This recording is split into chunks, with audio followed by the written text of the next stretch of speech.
pertanyaan kedua dari Umi Uli. Bu Isah, kalau ada anak kecil yang suka berkata tidak benar karena imajinasinya yang tinggi, ini bagaimana Bu Isah? Kemudian ya tadi Mbak Uli tanya tentang anak yang berimajinasi ya. Tergantung, kalau imajinasinya masih sesuatu hal yang kita tolerir ya, kan anak-anak juga suka gitu ya. Saya ingat banget adik-adik saya dulu kalau berimajinasi, Sahril adik saya nih yang namanya panggilan Bang Saing.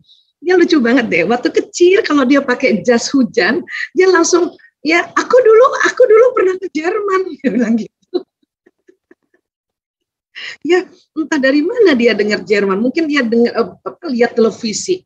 Pada saat itu filmnya Nazi kan, misalnya gitu ya, Hitler. Kan anak kecil kan nonton. Nah waktu nonton itu kan masuk dari matanya, dengar telinganya, tersambung memori di otak yang depan. Karena anak kecil otak kanannya, otak imajinasinya sedang berkembang, terutama laki-laki, ya dia ngomongnya kayak gitu. Dan kalau kayak gitu kan masih oke kan? Ya. Aku dulu waktu besar, nah anak kecil ngomongnya waktu besar kan sering gitu ya anak kecil ya. Aku dulu waktu besar pernah ke Jerman. Ya. Orang tua kadang-kadang meresponnya lain-lain. Ada orang tua yang bijaksana, insya Allah nanti kamu ke Jerman. Ya, saat itu ada orang tua saya mengatakan gitu. Terus ada keluarga lain, apaan sih waktu besar orang masih kecil. Ini respon orang tua, kadang-kadang yang nyebelin. Ya.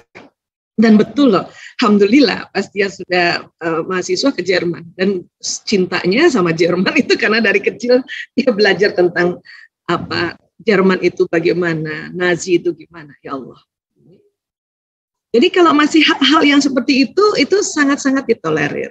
Kalaupun misalnya ada yang keliru, itu pun kita menyampaikannya dengan baik, ya bahwa nanti kalau aku besar, ya. Bukan waktu aku besar, nanti kalau aku besar. Nah itu juga dibetulkan.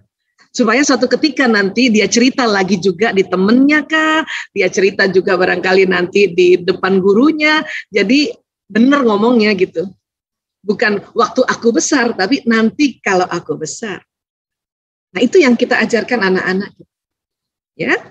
Nah, terus kalau misalnya dia berimajinasi lain gitu, yang misalnya paling ekstrim apa sih yang ditakutin orang tua biasanya? Ya, kalau aku nanti besar, aku kawin dong sama ibu. Ada yang gitu ya, anak-anak kan. Soalnya aku sayang banget sama ibu. Aku pengen ya, aku kawin sama ibu. Nah, itu jangan juga langsung dimarahin. Tanya dulu. Ya Allah, maksudnya apa? Ya, aku nggak mau ibu pergi-pergi. Aku mau ibu tinggal sama aku. Jadi kan aku kawin sama ibu. Oh, maksudnya itu, Nak. Ajarkan. Ya. Kalau anak kan dari ibu, dari rahimnya ibu. Maka nggak bisa kawin dengan ibunya. Masuk lagi hukum Islam di situ. Nggak bisa kawin, Nak, dengan ibunya. Karena kalau nggak dikasih hukum Islam, nanti ceritanya jadi sangkuriang.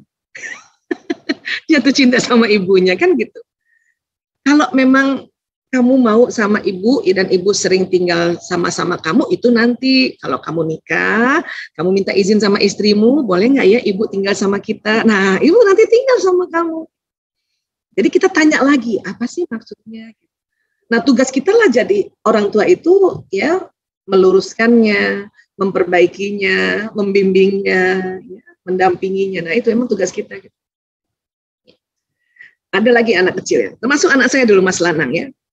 Karena baru belajar nama-nama binatang, maaf, sering banget sebut-sebut anjing. Namanya baru belajar. Dan saat itu ada film seri di Indonesia, itu tuh 3 sekawan tuh. Maaf ya, anjing, monyet, sama babi. Nah, itu anak kecil ngomong, padahal dia maksudnya habis nonton anjing, monyet, babi. Dia ngomong-ngomong anjing, monyet, babi. Gitu. Nah, kalau ada orang dewasa yang nggak ngerti maksudnya ini anak, kena marah nggak tuh? Ngomong apa itu? Karena saya ngerti anak saya, karena emang baru nonton film anjing monyet babi, saya bilang dia baru nonton film yang 3 sekawan tuh binatang, anjing, monyet, babi. Dia baru latihan juga belajar, jadi ngomongnya gitu. Ya, jadi kita harus kasih tahu juga bahwa ini bukan maksudnya gitu. Nah, suatu ketika dia kepengen banget, entah kenapa, karena kesel, yang keluar memori 3 kata itu. Dia marah sama temennya karena film si anjing monyet babi itu hampir tiap hari Ahad, waktu itu kalau nggak salah hari Minggu, dan lucu emang film itu. Karena kesel, yang dia ingat omongan itu, namanya juga masih anak kecil, ya. Makanya dia asal ngomongnya itu ngomong tuh tiga kata tuh nama binatang-binatang. Ayahnya kaget, kok dia kasar banget ngomongnya, nih belajar dari mana? Oh, orang tua kan gitu ya, dikit-dikit belajar dari mana? Ya, ntar dulu, tanya dulu kamu. Ya, saya bilang sama suami saya, sama ayahnya, kan dia sering tuh nonton sama ayah hari Minggu tuh film anjing monyet babi. Kata ayahnya, oh iya ya, karena dia sangat ingat peristiwanya, sangat menarik, film itu masuk. Pada saat otak emosinya marah, dia ya omongin itu gitu. Cuman kalau orang nggak ngerti kan, dia kasar banget sih ngajarin, bapaknya, ibunya. Tapi sekali lagi kita nggak boleh langsung marah dan langsung naik pitam.